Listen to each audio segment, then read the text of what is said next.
You know, I'm gonna say something. I'm gonna curse a little bit, and I hope that's alright. Algorithm, whatever the fuck. Hope I'm not mumbling too bad. Try to use my voice actor training. The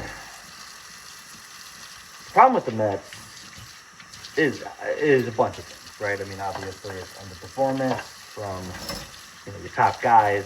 Juan Soto is having a really good year for mere mortals. If you take his numbers, I don't have them off the top of my head. I'm not that encyclopedic, but if you take his numbers and you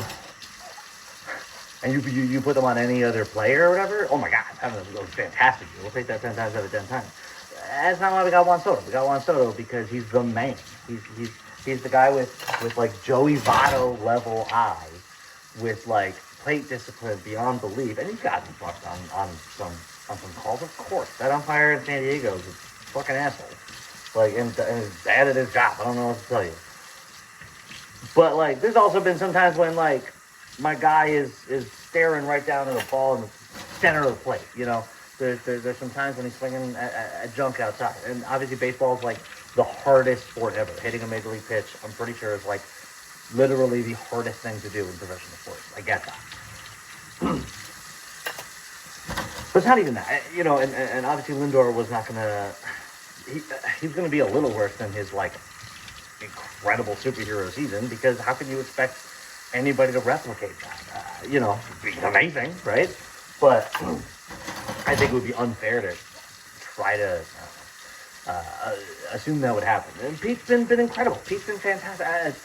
Anyway, the hitting needs to fucking get better. At the end of the day, the cavalry's not coming. The trade deadline is come and gone. You're not going to promote Carson Benz. You're not going to promote Jet Williams to play a position that you just traded prospects for. You're gonna stick with Simo, and hopefully he's amazing. I mean, he hits almost 300 against lefties. He's fucking playing against lefties. I don't know what to tell you.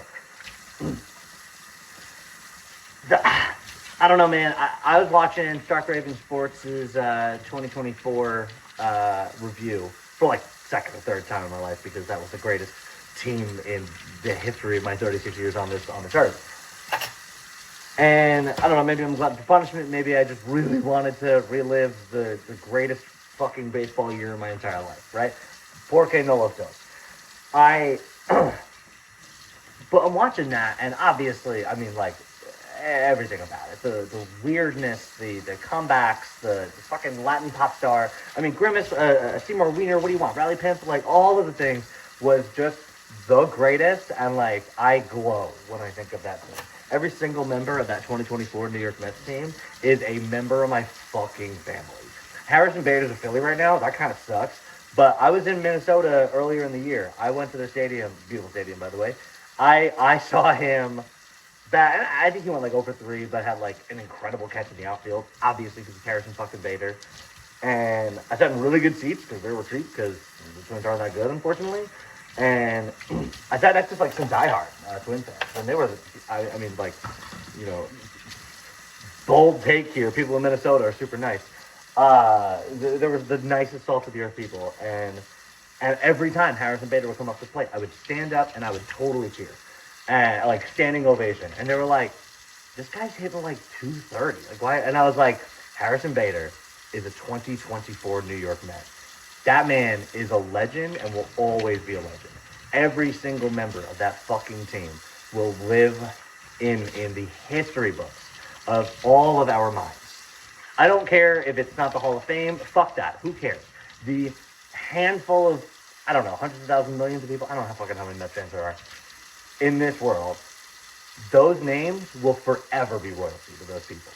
And would it be better if they won? Good, yes, obviously. I mean, then you're talking, like the full history. But they didn't, and that fucking sucks. And we gotta fucking live with that. There's that spark. There's fucking je ne sais quoi, what the fuck you want to say, that like isn't there. And it's so easy to be like, oh well, you should have brought Condolita back, or you should have brought Jose Quintana back, like, because they were like super reliable for you. And Jose Iglesias hit over 300, but you don't expect him to do this year, which he's not. And Jose Quintana gave you, I don't know, reliable innings and a decent ERA and was really incredible down the stretch. Oh, I'm sorry. Did I say that was an easy thing to just write off? No. Like, you should have fucking brought those players back. I get it. I get it that you have 4,000 infield prospects that you need to, like, give time to. I really do get that. That's exactly why they didn't bring Iglesias back. They couldn't promise him starting time. And the man fucking deserved starting time. Dude batted over 300 and was like the most clutch fucking player on.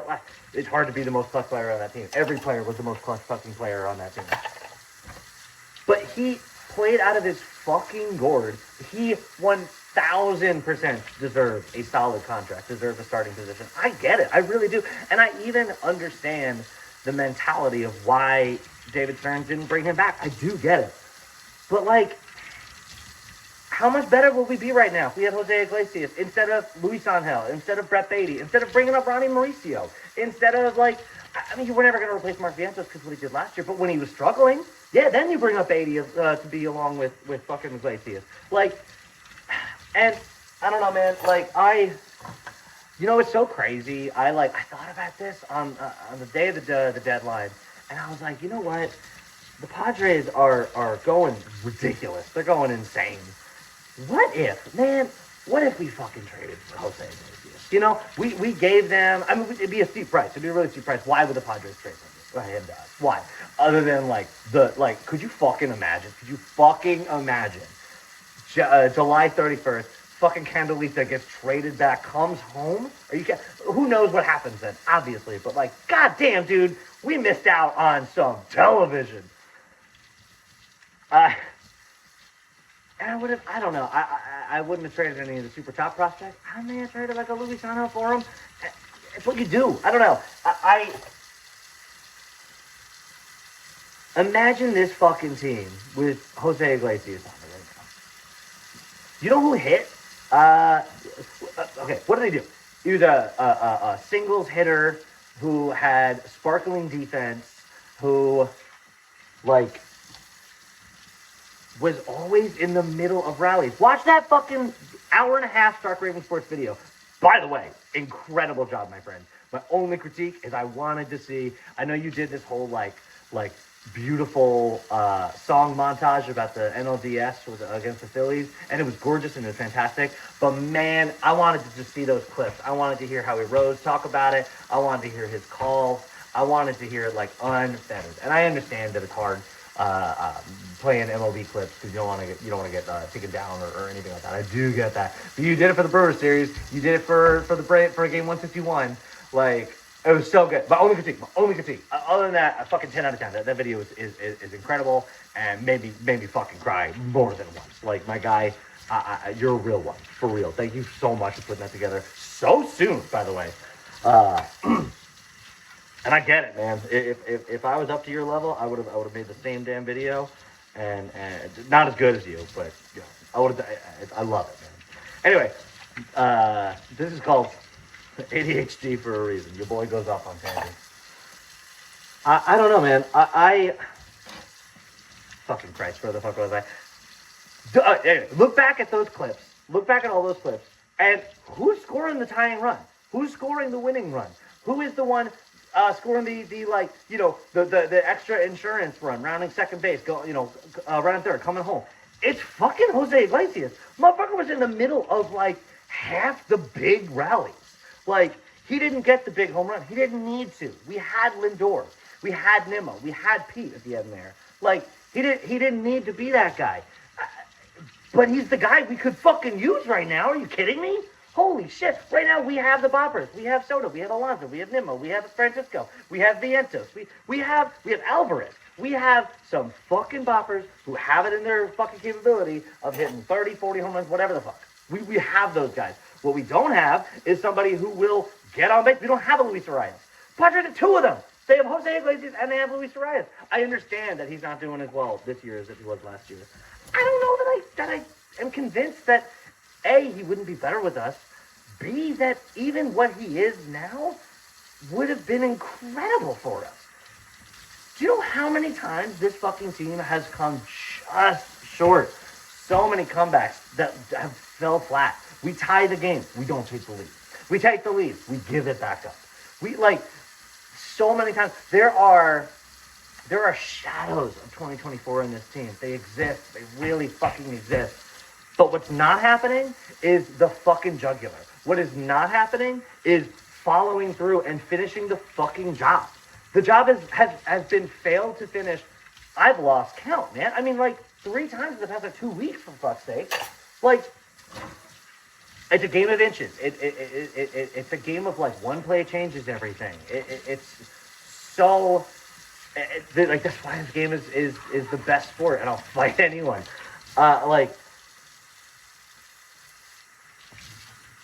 But man, when you had a guy who won those inches, who won those like one plays, who like did all of those things, and was sparkling on defense.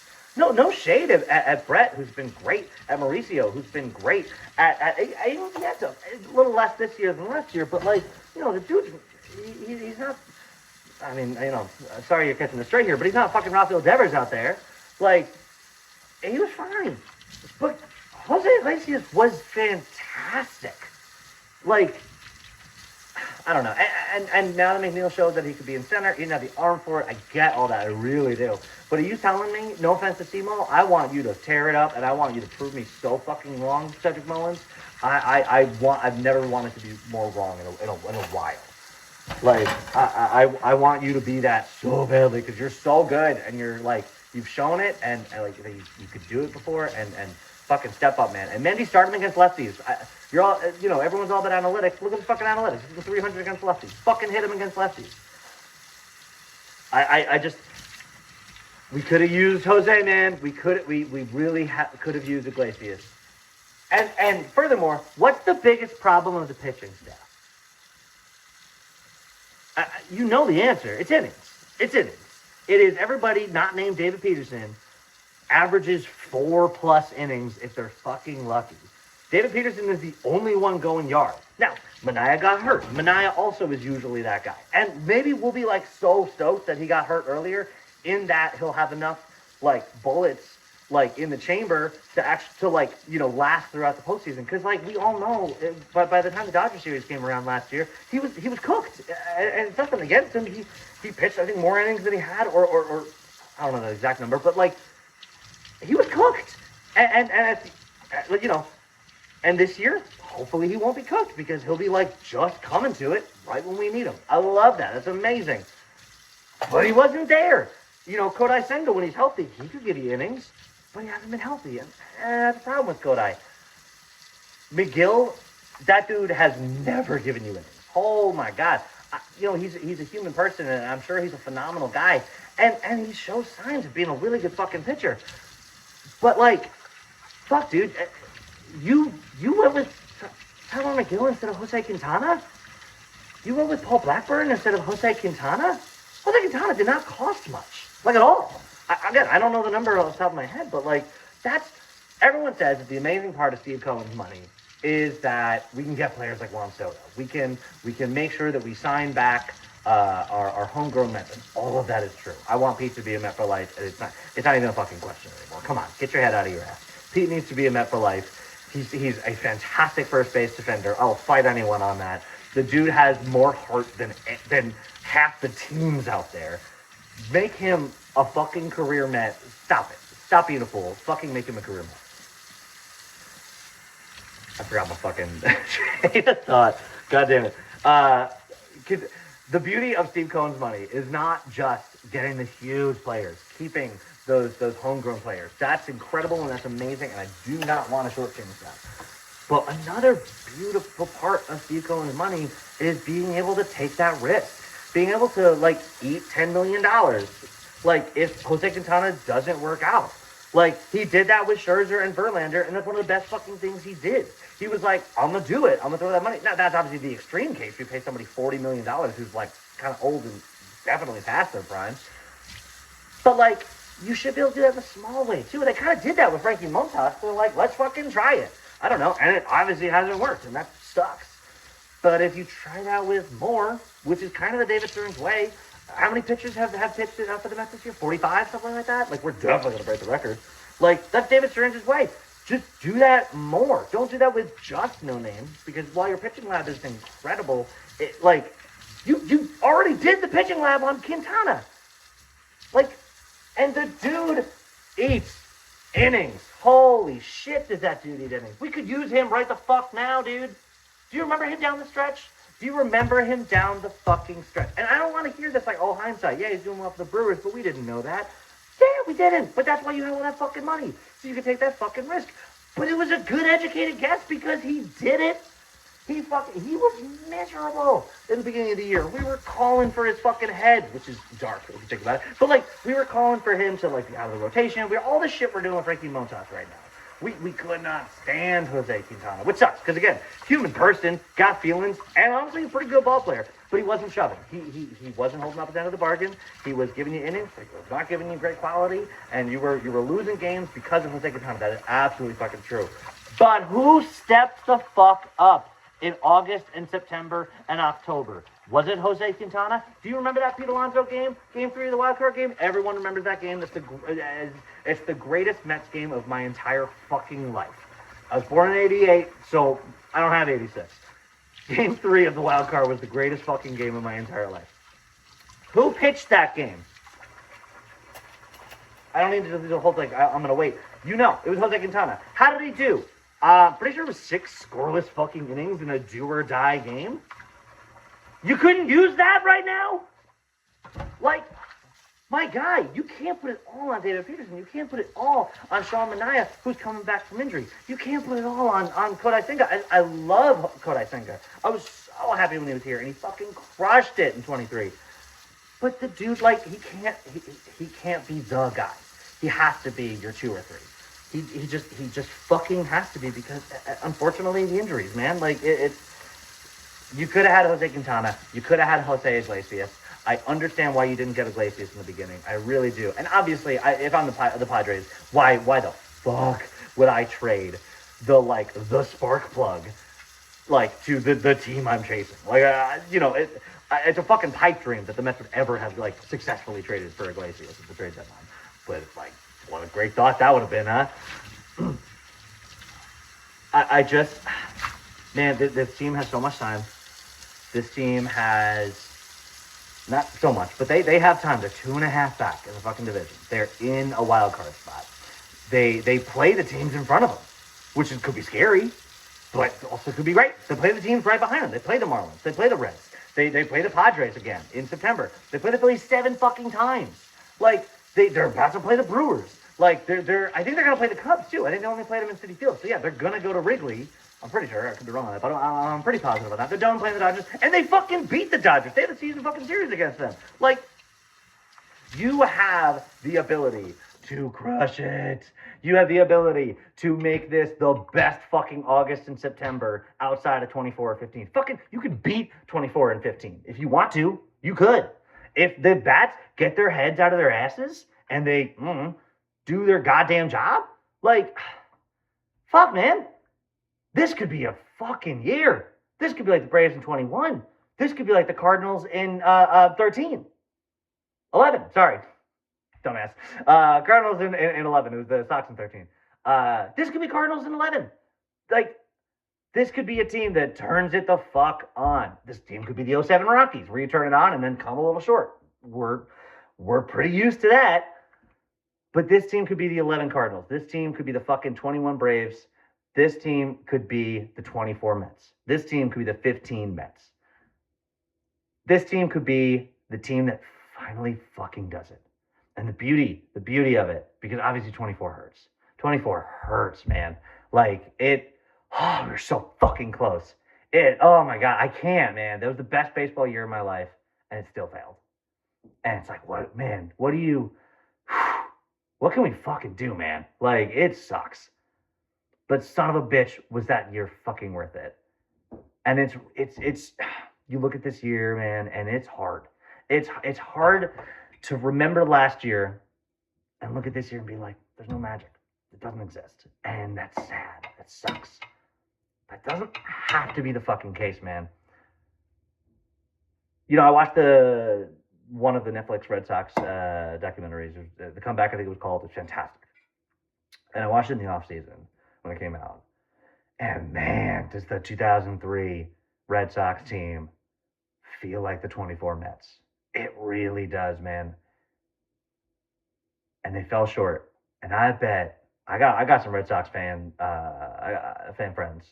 I got some good people in my life that are Red Sox fans. And I'll bet you if I brought them on here, they would tell you about, like, they would tear up, be like, man, we fucking could have done it. Game 7 against the fucking Yankees. Aaron Boone is the worst. You know, all of those things. But then they did it the next year, man. And 04 regular season was also magical. I mean, you know, I don't want to take away from the 04 regular season. But this year could do it too, man. Like, it's crazy. 03 was one of the best years in Red Sox history. Like, as far as, like, vibes, as far as, like, winning, coming back, really, like, you know, sticking it to the Yankees for all of those things. They were the comeback story. They were the best fucking story, and they fell short. And what does that sound like? That sounds like the 24 Mets. It's only the 15 Mets, too, if I'm honest. We could go 2016, where we just fucking make the playoffs and then are out in the wild card game. Yeah, we could do that. That's also an option. Or we could be the 04 Red Sox. And fuck, man, I'll forget all of these non-magical moments. I will forget, you know, or I'll remember them, but they'll be part of the greatness of, like, they turned it the fuck on when it fucking mattered. You're about to play the Brewers. You're about to play the Brewers. A team that is ahead of you in the general standings.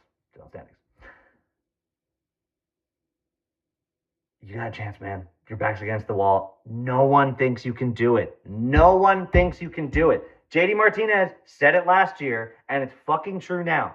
Everyone thinks you're going to fucking fail. LOL Mets is peeking its fucking head up because they're excited to see us fall. They have been chomping at the fucking bit since we signed Juan Soto to see us fucking fall. They were rooting for us last year. They really were. I have so many people in my life who are not Mets fans that were rooting hard for us. I'm talking 2016 Cubs rooting hard for us. There are people who are rooting against us, of course, obviously. But there were people. I had Yankee fans in my life that were like, man, that would be fun. Obviously, I want the Yankees to win, blah, blah, blah, blah. But, like, man, that would be so fucking fun. If it wasn't against us, then you know, whatever. And I like, you could fucking feel it, dude. That's not the case this year. We got Juan Soto. We got a target on our fucking back. We are the bad guys now. We're the dudes who signed Ohtani and Freeman and Betts. Like, we're those dudes. We're the Dodgers. Everyone fucking hates the Dodgers, except Dodgers fans, which I get. Like, we're those people. I don't love that. I don't love being the villain. I love, last year when I had a Yankee fan friend tell me he was, like, low-key rooting for the Mets to, like, do something good. I love that. We can still be that. We're dead in the water. What does the baseball world love more than someone who's dead in the fucking water and then they fucking Undertaker sit up and they fucking take names? We could do it. Get it done. Fucking step up to the goddamn plate and meet the fucking Mets. Let's fucking go, Mets.